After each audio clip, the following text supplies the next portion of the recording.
right? It is the same, except then there's more outer body sensation in some ways on her body than it is on some of our bodies. But we're into a layer of people don't pay full attention to all the layers of sensation. I mean, think about it. We all know that what like anticipation feels like, right? Hunger feels like. We have certain ways that we're aware of different sensations. Fear feels a certain way. Joy feels a certain way, and it incorporates your whole body, and they are sensations, right? But there's even more layers because Engar talks about their sheaths of awareness, right? So you got kind of like their layers of skin, right? And it's funny because um, the most basic ones are in some ways the hardest for the mind to hear, right? I mean, so the ones that are more obvious, you know, but this is more like your bones would be a layer of sensation that like so when when we do stuff like this and all of a sudden if you pay enough attention when this bone on the heel of your hand gets referenced, you can actually hear the what that does throughout the whole body. But we're so not trained to do that, or the difference between lifting your chest and not lifting your chest and all those things. There are these different layers upon layers that you actually have to train your ear. Because remember, your brain is receiving all of those inputs all the time. And then I call the having a mind like the great narrowing, right? Your brain narrows down stuff so you can think and have an identity, right? The world's getting smaller in order for you to have a mind. And it's very funny how human beings have thought, oh no, my mind's super expansive. Well, on one level, that's true. Like I can imagine if I could throw a baseball around the world right now, there's a possibility that could never actually obtain. Kind of cool that I can think it, you know kind of know what it is to throw a baseball out my window, and then I could imagine that with the baseball going on, maybe there's no gravity, and suddenly I came up with a whole story about how it could go around the world, got caught up in a big tailwind, blah blah blah blah blah. I could tell a story, so it's expansive that way. But in order for me to deal with what's around me, I have to narrow it down, which is kind of funny, actually. And we think it's the main part of us. So trying to communicate what it is. So that's one of the big challenges of mind body solutions over the years. I mean, obviously, this is the week before the week, right? This is the week of before Kiss My Asana. Our little mighty team, all of you, but then Bethany, Molly, and I were scrambling behind the scenes. Just so you know, we're lapping ourselves behind the scenes. Like I have so much to get done this week. I can't even tell you. It's funny, and a lot of them are these damn audio files, right? That are you gonna get if you sign up for Kissmasana or get your friends to sign up for Kissmasana, and it's the struggle is always to communicate. One of the struggles for us with fundraising, this is a wonderful thing about Mind Body Solutions, is the insights that are at the core of Mind Body Solutions apply to everybody, but they actually more particularly apply and are transformative at the level of if you live with trauma, loss, and disability. But the thing is that someone that lives with trauma, loss, and disability has a harder time believing that their body is still telling a full story that has a lot of sunshine in it because it hurts, because it's just doing what you want. And so, we've over the years, I've trained.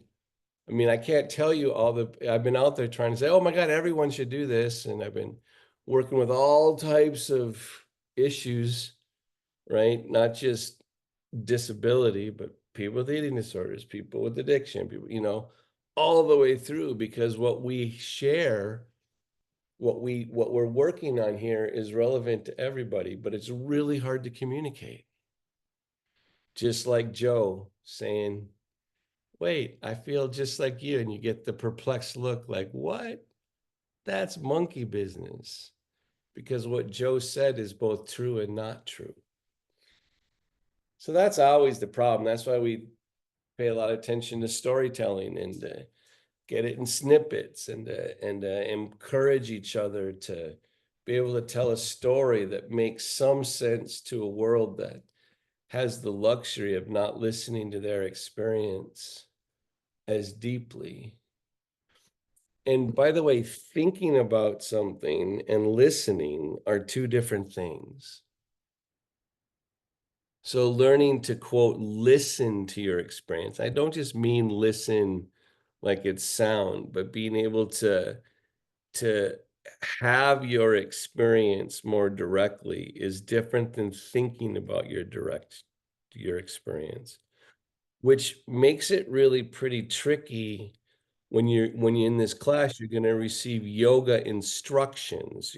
You're going to get, your mind's going to go, okay, I'm going to do this, I'm going to do that. And so it's trying to do, and when you're trying to do, you end up not listening as deeply, listening to your experience.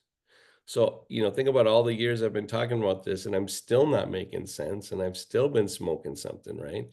Because the language doesn't quite work, right? But it turns out that the kind of thing you do in centering, I remember I read this thing and the sentence doesn't even make sense. And I may even be misquoting it, but I'm really close to what it is. From B.K. Sengar is, the art of silence occurs through the inner ear. It's like, what the hell? Right? But in centering, so you think about all this stuff about softening the inside of your mouth and softening the base of your tongue and relaxing your jaw. And Al might say things, don't reach for sound, let sound come to you. Soften around your eyes, the temples. Things start quieting down. Remember? And then he's making a further statement about the inner ear.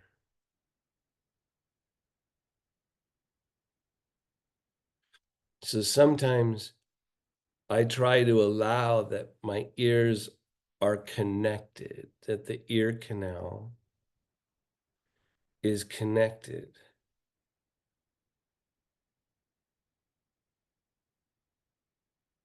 Then it makes sense why I'm doing all this stuff, lips together, teeth slightly apart, all these things. So you're not just centering, calming your mind down. You're trying to get to this place where there's more she's to the story. But Patanjali is saying you can't think about the different she's. You just have to experience them. So, although you're having to listen with words, B.K. Singer will start talking about connecting the inner ears, about your brain needs to be passive.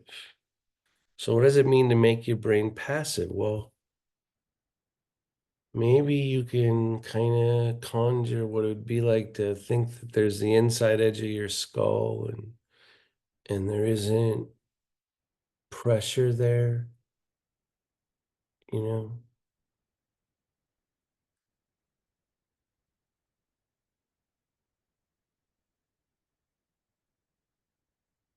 All this to be a better listener. Now feel your feet on the floor, on your chair seat,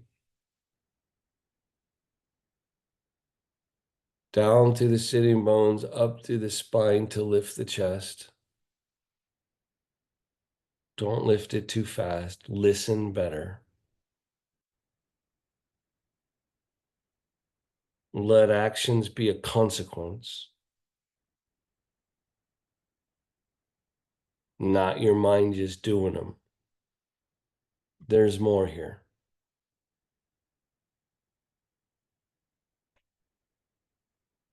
The whole time you've been breathing, there's been air into each lung, each nostril.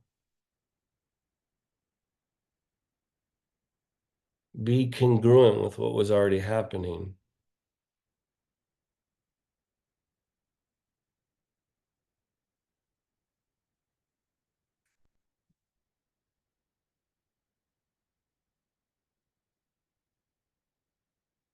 If you can stay on balance, bring your hands into the midline or place them on your thighs or on your table. And find your midline. Find the midline structure within the quiet. Find the midline quiet in order to enhance your attention. So there's each sitting bone, and then there's a space between the sitting bones.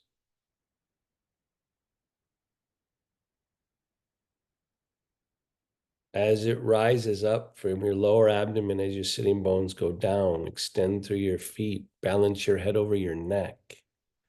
There's a lot of stuff going on here. And it was already going on.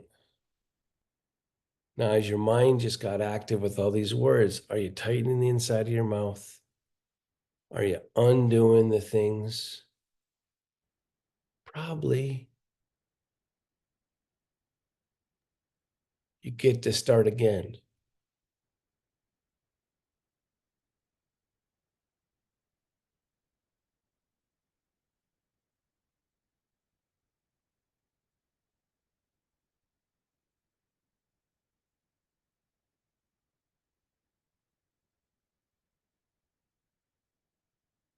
Sturdy alert in your spine.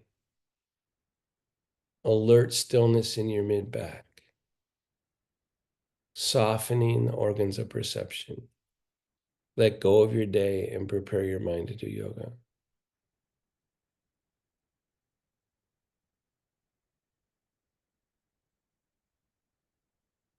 Listening.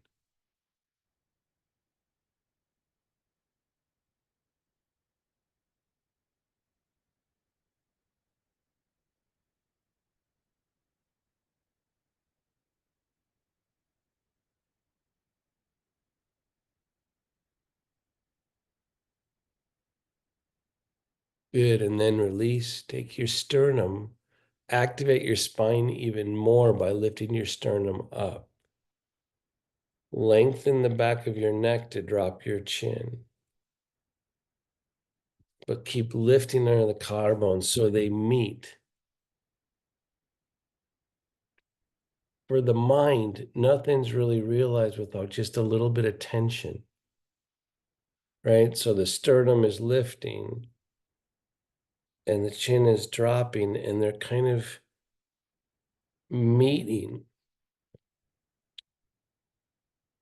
The tension between the two actions meets so it can dissolve. Notice the breath nudge into your rib cage and expand it.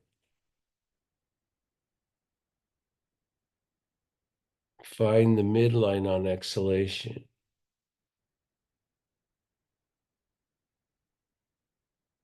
Extend through it on exhalation.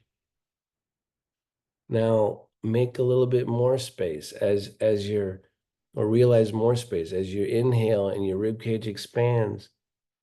Feel the movement of the muscles between the ribs. The ribs are expanding your intercostal muscles. As you start to realize the suppleness of your intercostal muscles, you'll start to feel your legs more.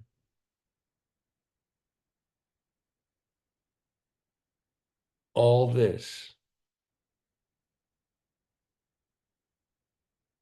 you have to practice because the mind can't think it. You have to listen, not think.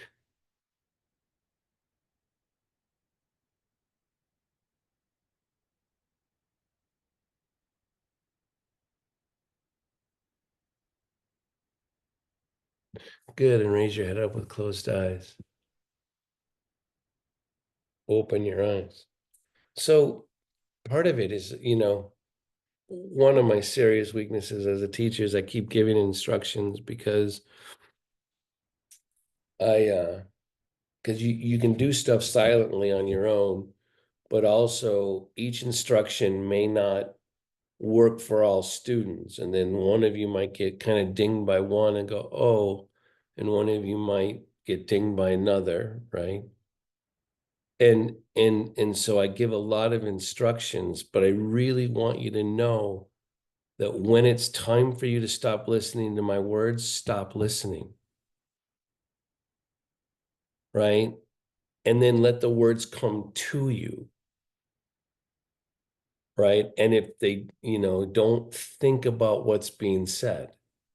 And even that, letting words come to you is something that it's funny. Have you noticed how, like, you probably got a couple people in your life that are really not good listeners, right? And and there's a couple things that happen when someone's not a good listener. They're already thinking about what they want to say, right? And and one of the real tricks to becoming a good listener is to and this, you got to do this in centering, absolutely resist the urge to say a word. I'm not just talking about when you're listening to someone, I mean, like, that's something to practice. And that's part of why softening the base of your tongue, you don't realize it, but the base of your tongue starts to activate when you're about to utter a sentence, right? And so you don't just resist saying a word, you resist the beginning muscular movement that comes naturally when you anticipate that you're going to say a sentence, right? And so in that space is one of the ways you connect the inner ears. You have to resist the mind's wanting to respond. So again, go through this again as you start to soften again, but make sure as you're softening here and getting it more listening, you're lifting your sternum. You're activating more life. Because it turns out the energy that listens is not inconsistent with the energy that activates.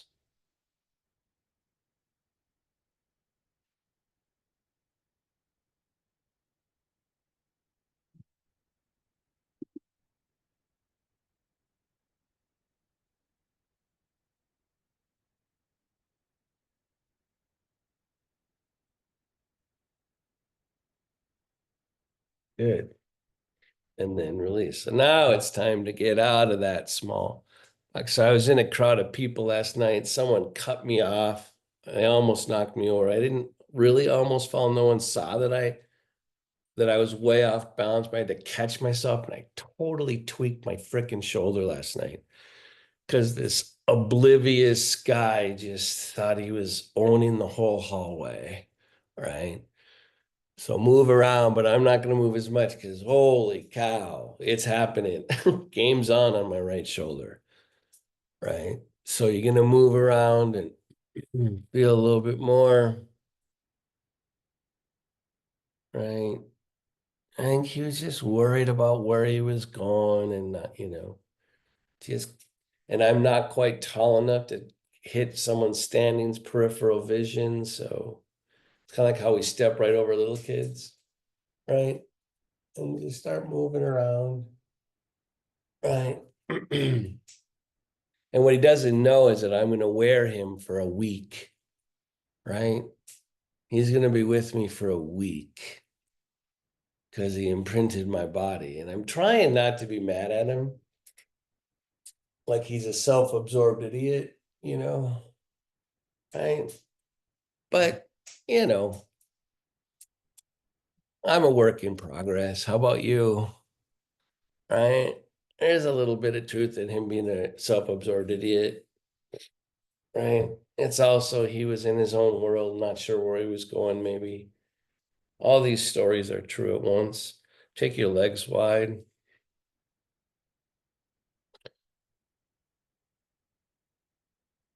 Have all of you subscribed to the freaking playlist? Subscribe to the playlist, the 7 Days to Shine playlist, because by the time my audio files come out, then you will, and just enjoy the list before I start taking actually like 11 of the songs in, or 10 of the songs in. I start making you listen to the words, but you should enjoy it first. So you're making the space open. You know, like people think, oh, I gotta stretch before I run. I gotta stretch out before I do this. Like, and they don't realize that, yeah, you could think about stretching as muscles, right? But you also could realize that you're opening, right? I can't believe it. I never not closed the door behind me. Just a second, I'm going to close the door behind me. Um,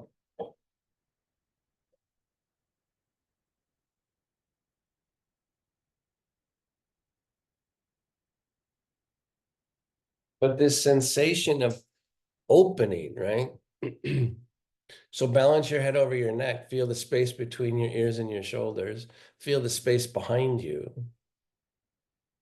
Notice that if you open without your midline, you're actually dissipating, right?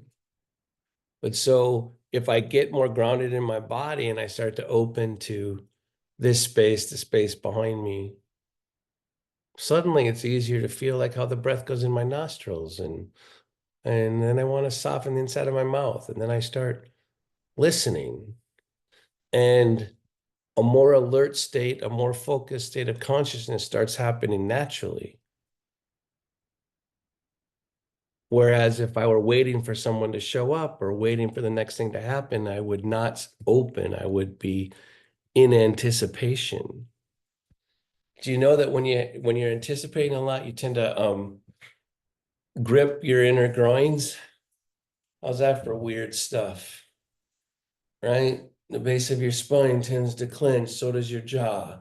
Just spread your legs again, right? Get open. So, and then as again, we're opening now and trying to get the spine more active, right?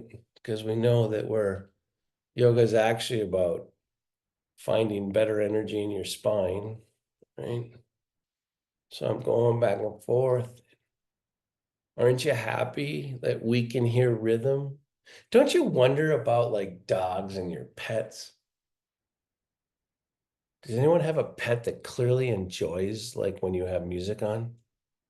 Sometimes I think they do, sometimes I'm not sure. Maybe they don't hear rhythm like we do. I don't think they do. Because if they did, they'd probably dance more. Don't you think? I think they might dance, right? But I'm trying to hear the rhythm of the sway. I'm not just swaying back and forth with like, if I just sway back and forth, that's my mind trying to sway, right? If I listen more and let there be a rhythm, right? If I go back and forth and let there be a rhythm and make it a little more sensual, at least for me, I'm more connecting my inner ears, right? Or I could just go, oh, well, it's just a physical action. Here I am on the outside of my body again, right? And now here I have to do something else. And I think you're going to find that your inner ears are actually connecting. And you're allowing a little more silence in your poses. All right, back over your chair again. We're not doing the full asanas yet, right? We're still just trying to wake up. It's a cloudy day here and super windy. Pisses me off, actually. I'm ready for spring. Pisses me off is a little strong. But I'm trying to open and make my own weather inside my body and not let the howling wind here and the dreariness like make weather inside my body. Right? I'm trying to do something different. So now I want you to, instead of just doing the back bend, I want you to like take anchor in your chest here in the sternum, right? And then from this spot, I want you to not just raise your chin. Oh, see, I just did that way too fast. I just popped my own neck because that was just violent, right? I was trying to show you what not to do and clinked my own neck, right? So, but I want to make it be where I'm lengthening, going down here and feeling the length come up as I take my chin back. Now I'm going to ask you to do something kind of goofy. If you don't think about it, if you just like do the thing without the rhythm, right? If you don't listen to your own body, what happens is when you lift your chin, you shorten the back of your neck. Now, what's crazy about the different sheaths of listening, right, is that your neck, your back of your neck, when you take your chin up, will shorten. But this is what a yogi does. A yogi does shit like this, goes like, okay, I'm going to try to lengthen the back of my neck, even while it's shortening, as I lengthen the front of my neck to take my head back.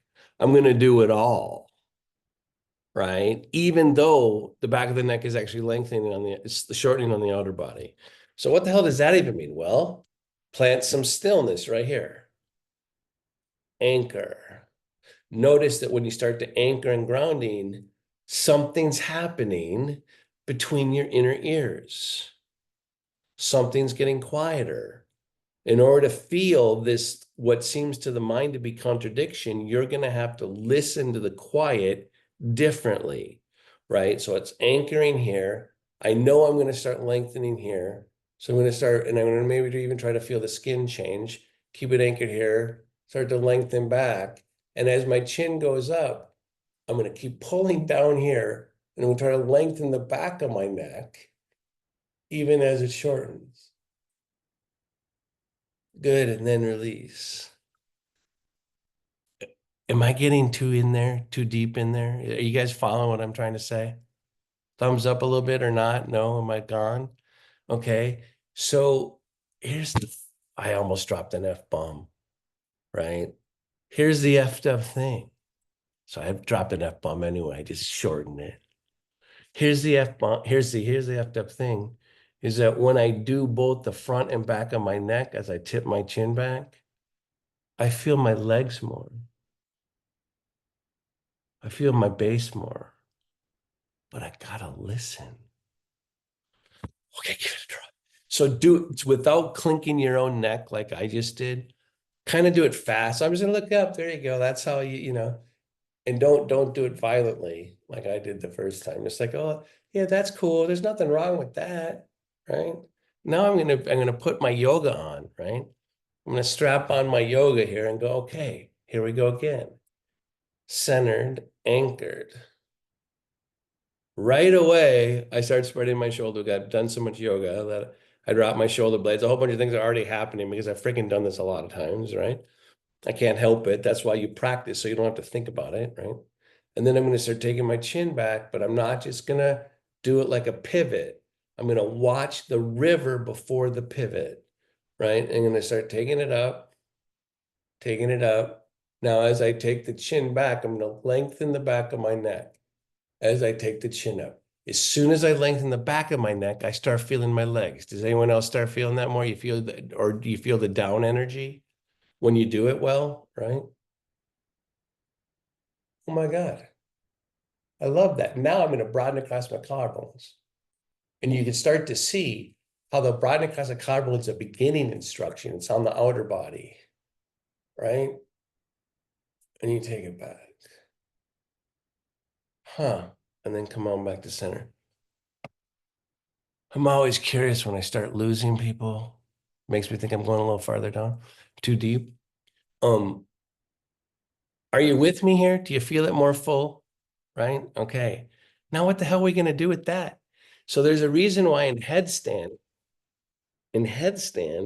if you let your neck get collapsed, because you got weight on your head, there's a reason why your neck collapses when you're upside down. Although I've never been upside down, so just so you know, I'm talking shit again. But I have been kind of in my own way.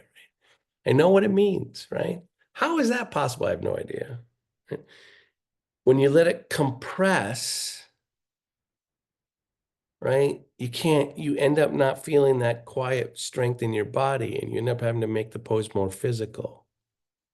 right? So headstand is just like being in the frying pan of neck compression. But what you don't realize is when most of you are taking your head back, you're putting yourself in the frying pan when you throw it away quick, right? So now we're going to try to increase it here. So you got the anchor here, right? But okay, so I'm putting my hand here because I'm trying to use the fact that I've got memory and I'm a transcendent being and back, forward, and backward in time. So I'm going to feel that imprint. I woke up, I think it might be allergies for God's sakes. But holy cow, I'm all stuffed up. And so I got this, but now I'm going to keep the imprint of the anchor, right? But I'm going to keep that feeling, that yummy little feeling here of the heat. I'm going to put my hands on my thighs, but I'm going to keep the impression here, right? So I'm going to start to pull out on my knees. And as soon as I do that, I start to sink here, right?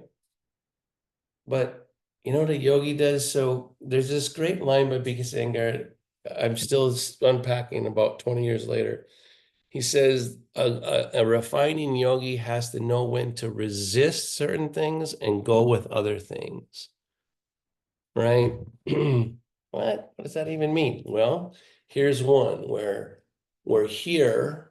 When I have this imprint, as soon as I go like this, my chest drops. When I push out on my legs, my chest drops, right? But I want to not, my hand is here not to press myself down, but to make my energy go out. So I'm going to keep that feeling of out and keep that, which is going to change the position of my neck as I push out on my legs, right? And so when I go back and up over the chair, I'm already spilling out this way because I'm using multiple things. So now here I go. And now instead of just taking my head back, I'm going to actually lengthen the back of my neck, and lengthen the back of my neck and broadening across my collarbones are similar actions. Go up and over. And again, at the very end, I just collapse the back of my neck again, right? I'm going to lengthen it.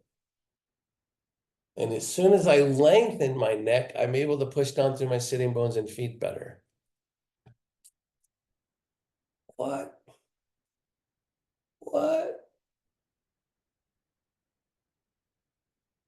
Okay. And then release.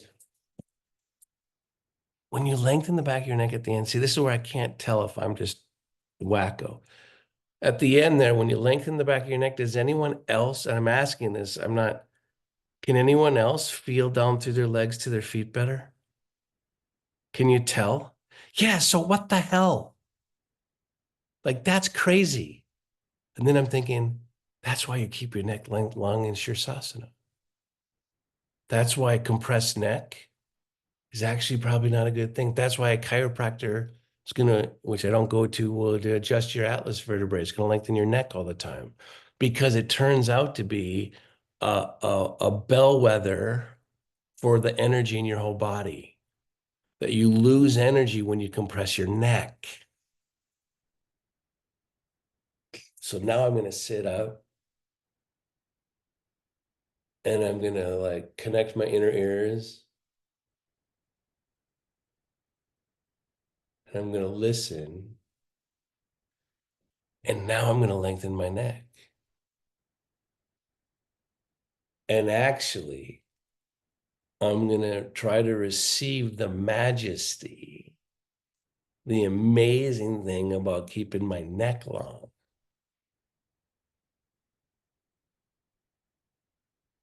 Holy cow.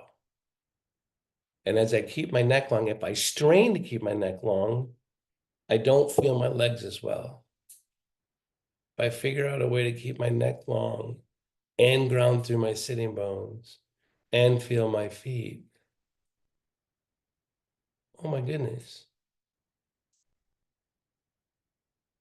Does anyone feel lighter? I feel lighter when I do this well, right? What right? Like, holy cow. Huh. This from a guy that's broken his neck twice, for God's sakes. All right, so now Soon as I take an arm up, which I don't know if I should do. Holy cow. I'm gonna though. So now when I try to take my arm up, I got it on the back of my head or whatever you can do. Oof, right? And I try to lengthen here. Now the thing is when it gets more physical, my mind gets too much drama here. I have a hard time magically lengthening my neck. So I'm going to do this outer body action, but I want to find the magical lengthening of the neck. Guess what you're going to have to do that? Connect the inner ears. You're going to have to find the one that's more of an opening. I got to come out of that one slow. Whoa. I'm doing it one at a time. So, and then we can do it two at a time. But so now I'm trying to combine the layer, right? And so what I know right away is that if I just throw this up here and then try to lengthen, I'm not at the deepest level. So as soon as I start bringing the arm up, I start to know I better go down through my sitting bones, right? And then as I get, and I can say, oh my God, that makes total sense that this is coming in, right? It all makes sense. Now I'm going to try to drop my shoulder blades down and allow for the magical component of the lengthening of the neck as a way to feel my legs.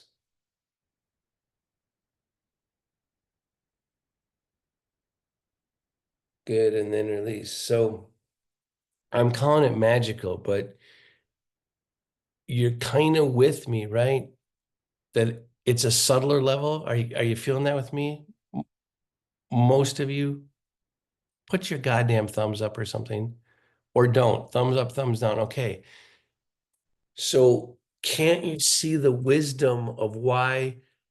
And it'd be too loud, but you can see why you'd be upside down trying to balance, because balance is going to make you have to find the magical part of the lengthening neck, because it is kind of a lighter balance. It's not a grip, right?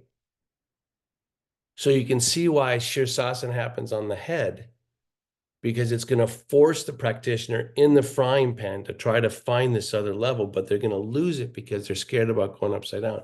So what I'm trying to say is what we're trying to do right now is find in whatever version of Shirsasana we're about to do, we're going to try to find the magical part of the neck length in a way that helps us feel why we would need to be balancing. So that lightness that goes down through your legs, try to see that as a form of balancing, like being in space without causing big ripples. God dang, words are hard, aren't they? Holy cow. Okay, I'm going to try it again. So once I go both arms at once, I actually go off balance. But I'm going to do it anyway. I'm going to try it. But if you want to do one, God love you, you're smart, right? So as soon as I do this, I got a different set of problems. I'm going to remind myself doing it one at a time for a second. See, as soon as I do one and I'm more on balance, I can feel the lightness go down through my body as I lengthen my neck, right? So I'm going to do the other side so I can feel it. So now when I go here, I can try to keep the impression, right? And so now, oh, see what happens though, is I can, when I have both arms up, I pull my head forward, right? So I got to somehow undo that. So when I lengthen the back of my neck there, I can get it now. And I'm actually using my thumb a little bit on my occipital. So I'm pulling up on my occipital to get the length, right? But if I do it too hard, I F it up too, because I know how to listen.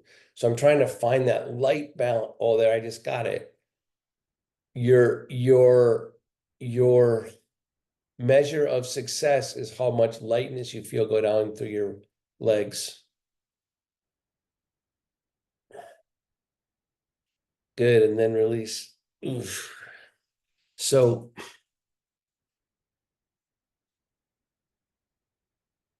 You're still kind of with me, right? So if you were upside down and had your forearms on the floor, so just for a second, if you're by a table, put your you can put it on your thighs. Actually, I'm gonna do it on my thighs, right? Feel the impression of reference on your forearms and what kind of opportunities it creates. So, okay, I've done a lot of yoga, so I can't tell if this is true or if I've practiced so much, I it's become true because I do it. But when I put reference on my forearms, does anyone naturally kind of want to drop your shoulder blades and lengthen your neck? Can you feel that? That's your sasana. Okay. That's part of what's happening. So when we do it, when we go back in our chair and we grab our head, put our hands in Sirsasana arms, what I want you to do is feel the reference on your forearms now, because you're going to have to feel that pranic reference when your hands are up over your head and there's no weight on your forearms. Okay. All right. Here we go back. By the way, this in no way I thought was going to be a Sirsasana class. Not a chance. And then things happen, shit happens. Right? All right. So now I'm going to go through all the paces. Going to remember, oh, yeah, that's right. If I keep this grounded, then naturally you probably should spread your shoulder blades and all the things you already know, I hope, after all these classes emphasizing that. Then I'm going to find that magical part of the neck lengthening so I can feel my legs and the lightness flutter down. And it would have to flutter up if I were upside down. This fluttering happens regardless of gravity, just so you know.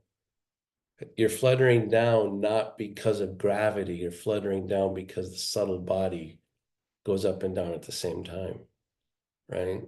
All right, so I'm getting that. And I'm going like, okay, so then I'm going to go. I'm doing a little bit of this so I can get balanced, right? And I'm going up over my head. And I'm having to make sure I don't pull my head forward, right? I'm having to lean back against my chair some.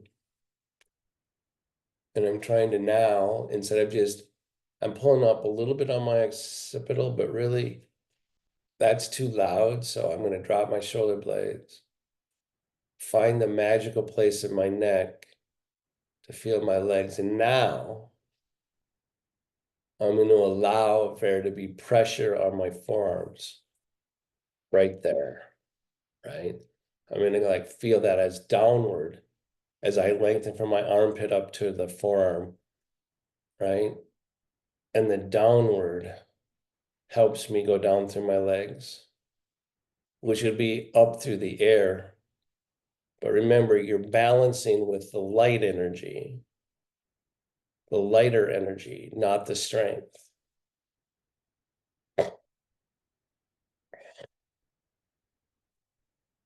Good, and then release. So, Bethany, can you speak for a second? So Bethany, for the few years, she's been doing a lot of headstand, correct? Yes. Yeah. Yep. Yeah. And so one of the things I say that sounds kind of preliminary, because she's been doing a lot, of course, she's been getting physically stronger, but Bethany, and I'm imagining you are able to stay upside down kind of longer and longer, Hmm. right? Yep. Do you think it's because you're being more physically active? No, I actually kind of think the opposite of that. That. Yeah. The thing that sustains resilience is actually the lighter energy staying in balance with the space around you. Yep. Absolutely. Yeah. And that's part of what you're learning. You and I don't get to learn it by actually going all the way upside down, but we're working on it right now. That there's a reason why Sirsasana is a balancing pose, because it makes you integrate the lightness with the space around you. This lighter energy that I'm calling magical. So someone that's a little more advanced practitioner can stay up longer and longer, not because they have more endurance, it's because they're more integrated. And that's part of what we're trying to learn without the extra frying pan of being upside down, right? So what the hell, Chuck? So here we go again. I'm gonna actually move around a little bit because I'm getting too serious again. Then I'm gonna come into the midline and I'm gonna remember the front and back of my neck. I'm gonna like revisit the whole freaking class, right? I'm gonna like go, oh wait, and I'm even gonna kind of remember that back bend where all of a sudden I anchor here. I lengthen the skin here, but I lengthen the back of my neck. Because when I do that well, right, I can feel my legs more. But now instead of taking my head back, I'm gonna do both sides of my neck and just drop my shoulders and make my head longer. And I'm gonna smile because I can feel the reverberations through my legs and through my sitting bones, which would be already starting Shirsasana going up through space, right? And we did the reference on the forearms just for a second. Just if you can put your hand on top of your head, there's also this wonderful reference on the top of your head. But when you're in Shirsasana, you're not just collapsing. This is not heavy space. You have reference of the floor, but you're both on the floor and you're going away from the floor when you're in Shirsasana, right? And so practice that with your hand. Feel your hand move away from it and into it. When you do that, does anyone feel that kind of what I was calling magical lightness again? Right? It's like, what the hell? Holy cow. Okay, so now we got a lot of stuff going here, right? Start switching and trying to keep it all, remembering the midline, up over my head.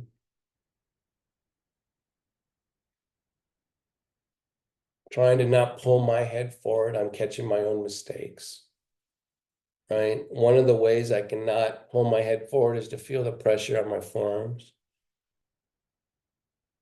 right? From the imprint. Now I'm going to remember the reference on the top of my head too. Down with the forearms, lengthen the back of the neck. My touchstone of success is when I do these subtle actions well, I start to feel tingling and balance through my legs down to the floor.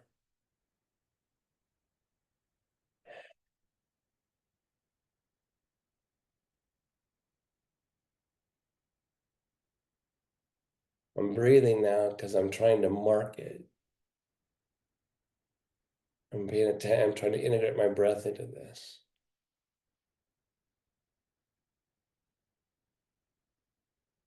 And then release. One of the things that's a little bit tricky um, is that if you too quickly use your breath in order to feel things like you don't, like when I said use my breath to mark it more, I literally meant that. I meant bringing my breath in service of what my body was already doing rather than letting awareness of my breath, which is direct, override the subtlety of what I was feeling. So that's part of the problem with if you've been taught more to like feel your breath as the opening of everything, is that it sometimes can cover up the whole other story that's happening, which is happening chronically in your body. Okay, so let's do a back bend again, just gentle. Remember, front and back of your neck. Right. Let's visit this again more quickly, right? Do it with less effort and less mental activity, but try to have everything happen that you've been practicing the whole time.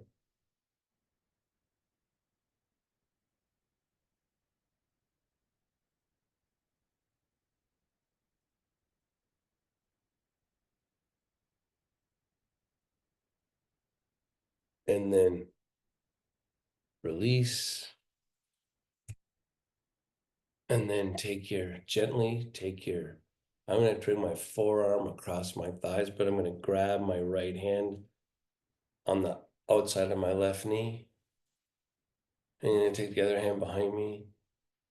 And I'm gonna gently twist, but instead of like thinking about the rotation, I'm gonna lengthen my neck, anchor my chest, and basically do the magical connection of my lengthening neck through my base. And then more gently inhale, lift up, and exhale, revolve. Turns out this lengthening neck should be in your twists, right? And then come on back, right? Turns out this lengthening neck is a really good thing. And remember, I'm not doing this one because when I do this one, too much drama happens for me here, right? And it's hard for me not to compress the lower part of my spine. So I'm coming down on my with my forearm across and grabbing my knee. So I get to have more freedom in my spine, right? So I can actually get the lengthening of both sides of the neck out through the top of my head to be guiding and down through my sitting bones to be guiding so I don't fall in love with the twisting part. I fall in love with the lightening part of Shirsasana. Inhale, lift up, exhale, revolve. Right? But I'm more lengthening with lightness rather than revolving with twist. Ooh, I fell off the bus right there. Thinking about Shirsasana. Good, and then come on back to center.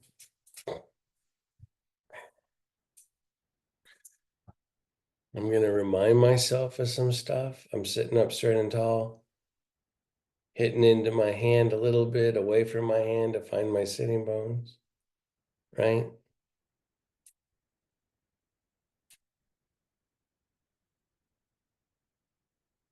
Now I'm gonna put both hands, now we're just practicing some symmetry here at the end. So now both my hands are now on my knees or on my, right above my knees. I'm letting each side of my shoulder blades, I'm trying to like feel each sitting bone, soften each side of my jaw. I'm trying to get the symmetry because I want the shavasana, the quiet energy that I have to listen for. I want it to come in evenly through my physical body.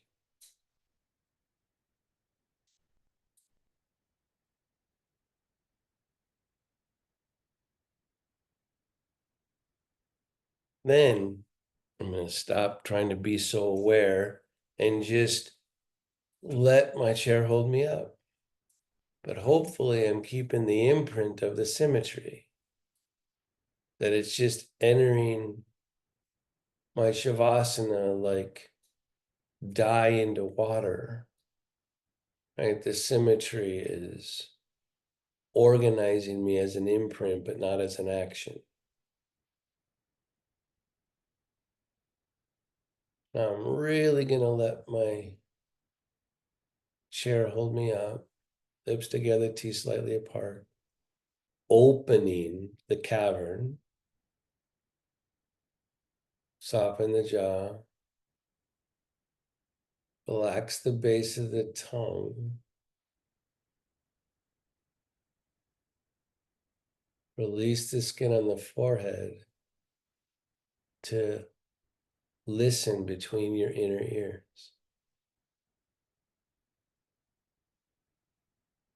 From that place, let the chair hold you up.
Feel your breath.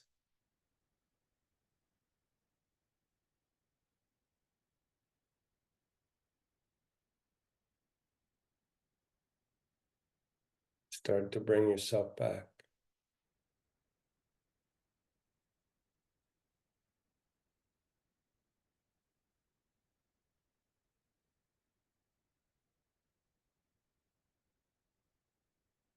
Slightly deeper inhalation, slightly longer exhalation.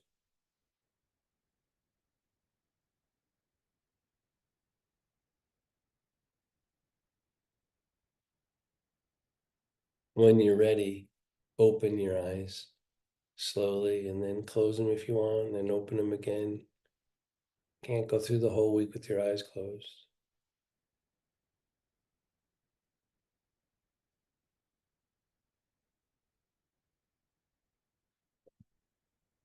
So I